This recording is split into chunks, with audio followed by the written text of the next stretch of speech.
নমস্কার। সোশ্যাল মিডিয়ায় বেশ কিছুদিন ধরে বা নিউজ চ্যানেলের মাধ্যমে বেশ কিছুদিন ধরে যেই ঘটনাগুলো আমার চোখের সামনে আসছে, তো আমি যেগুলো দেখছি সেগুলোর জন্য আমি এই ভিডিওটি বানাতে বাধ্য হলাম। তো এই ছবিটা যদি সত্যি হয় তাহলে এক ভয়াবহ পরিস্থিতির দিকে এগোচ্ছি আমরা। সেখান থেকে সহজে ফিরে আসা কিন্তু সম্ভব হবে না। নদিয়া জেলার এইটি ঘটনা। তো যতদূর আমি জানি গ্রামবাসীরা এনাকে বেঁধে রেখেছে পোস্টারে, কারণ ইনি স্কুলে দেরি করে আসেন বা তিনি বিভিন্ন দুর্নীতির সঙ্গে জড়িত। সব অভিযোগ যদি সত্যিও হয় তাহলে গ্রামবাসীদের এই আচরণ একটা অশনি সংকেত বলে আমি মনে করি।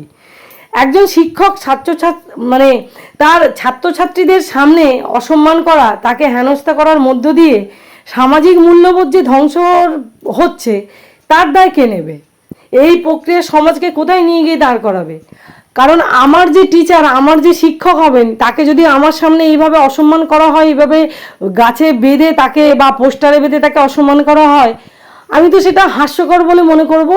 আর বা আমি তার কাছ থেকে কোনো শিক্ষাটা ঠিকভাবে গ্রহণ করব না, কারণ আমি জানি উনি একজন দুর্নীতিগ্রস্ত লোক, ওনার কাছে শিক্ষা ঠিকভাবে নেই, সেই জন্য আমি ওনার কাছ থেকে শিক্ষা নেব না। তো ওনাকে শাস্তি দেওয়ার জন্য থানায় যাওয়া উচিত ছিল, থানায় গিয়ে ওনাকে ওনার শিক্ষাগত যোগ্যতা ক্যান্সেল করা উচিত ছিল যদি তাই হয়। আর 15 বছর ধরে যে অত্যাচার করেছে তৃণমূল সরকার, রাজ্য সরকার বলি, তৃণমূল সরকার বলি, সেটা আমাদের কাছে গ্রহণযোগ্য ছিল না। আমরা অতিষ্ঠ হয়ে উঠেছিলাম তাদের সেই অত্যাচারে। সেই জন্যই আমরা বিজেপি সরকারকে নিয়ে এসেছি। আমরা চেয়েছি একটা সুন্দর সরকার আসুক, যারা আইনভাবে প্রক্রিয়ার মাধ্যমে সাংবিধানিকভাবে সমাজকে গঠন করবে, সমাজকে পরিচালনা করবে। কিন্তু এই যে জনরোষ একটা মানে সম্প্রতি রাজ্য জুড়ে আইন হাতে তুলে নেওয়ার যে ছবি প্রতিনিয়ত সামনে আসছে, সেটা অনেকে মজা নিতে পারেন বা সেটা অনেকের ভালো লাগতে পারে, কিন্তু এটাও ভাবুন আইন হাতে তুলে নেবার যে এই প্রবণতা যদি একবার সমাজে মাথাচাড়া দিয়ে ওঠে তাহলে এর ভবিষ্যৎটা কি হবে? তাহলে এই সমাজের পরিস্থিতিটা কি হবে? প্রত্যেকটা বাড়িতে বাড়িতে গিয়ে বা যারা দুর্নীতি করেছে তাদের বাড়িতে গিয়ে রাস্তাঘাটে জুতোর মালা পরানো, মারা পিটা বা এই ধরনের গালিগালাজ করা, এই ধরনের জিনিসগুলো করা, এগুলো আমার মনে হয় ঠিক হচ্ছে না। আপনারা দোষীদের শাস্তি দেবেন। গ্রাম আছে, পঞ্চায়েত আছে, 16 আনা আছে, একটা আপনার আইন আছে, থানা আছে, সেখানে নিয়ে যান তাদেরকে, তাদের নামে কমপ্লেন করুন, তাদের শাস্তি দিন। আপনাদেরকে এত বছর মেরেছে, আপনারা সহ্য করতে পারেননি, আপনাদের অত্যাচার করেছে আপনাদের ওপর, সেই অত্যাচারগুলো যদি আপনারা আবার অন্যের ওপর করেন, সেটা কি ধরনের আচরণ হলো? আপনাদের মেরেছে, আপনাদের অত্যাচার করেছে, আমাদের ওপর অত্যাচার হয়েছে, তো আমরা যদি সেই সেম জিনিস অন্যের ওপর করি, তাদের ওপর করি, তাহলে তাদের সঙ্গে আমাদের পার্থক্যটা কোথায়? আর নরেন্দ্র মোদীজি এই ধরনের রাজনীতি করেন না, অমিত শাহজি এই ধরনের রাজনীতি করেন না, শুভেন্দু অধিকারী মহাশয় আর শ্রমিক ভট্টাচার্য, সজল ঘোষ, এনারা বলেছেন যে এই ধরনের রাজনীতি করবেন না। কিন্তু নিচু স্তরের কিছু মানুষ আছে যারা জনগণের নাম দিয়ে তারা হচ্ছে এই ধরনের আচরণ করছেন। আমার মনে হয় সেটা ঠিক হচ্ছে না।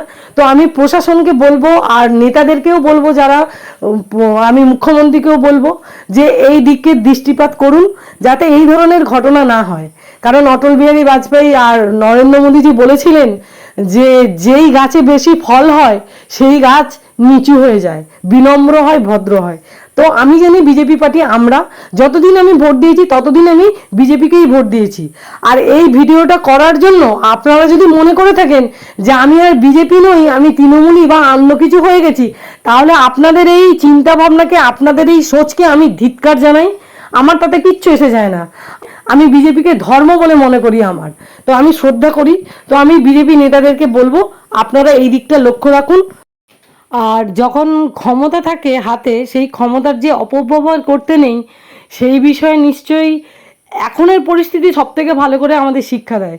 যখন অভিষেক বন্দ্যোপাধ্যায়ের হাতে, মমতা ব্যানার্জির হাতে ক্ষমতা ছিল, তখন সেই ক্ষমতার যেভাবে অপব্যবহার করেছিল তার ফলস্বরূপই তাদের এই পতন হয়েছে। তো আমি আশা করব আমার পার্টি, আমি যেই পার্টিকে ভালোবাসি, সেই পার্টির যেন কোনোভাবেই এরকম অবস্থা না হয়। তাই জন্য যাদের হাতে ক্ষমতা আছে, সে নিচু স্তরে হোক উঁচু স্তরে হোক, তারা যেন তাদের সেই ক্ষমতার সঠিক ব্যবহার করে, তার যেন কোনো রকম অপব্যবহার না হয়। আমি এটাই সবার কাছে প্রার্থনা করব। আর আমার বলার কিছু নেই। সবাই ভালো থাকবেন। জয় শ্রীরাম।